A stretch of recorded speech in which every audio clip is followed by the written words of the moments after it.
জয়গুরু জয়রাম।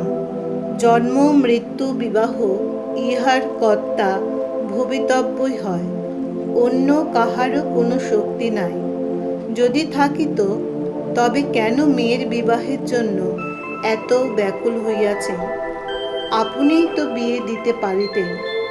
যখন যেভাবে যে কালে পরিণয় ভবিতব্য উপস্থিত করিবেন, তখন সেইভাবেই যোগাযোগ মিলন হইবে। ইহার কর্তা কেহই না, জানিবেন। লোক সকল ভাগ্যানুসারে দেহ গেহ জাতি মানাদি এই মরুভূমে পড়িয়া থাকে।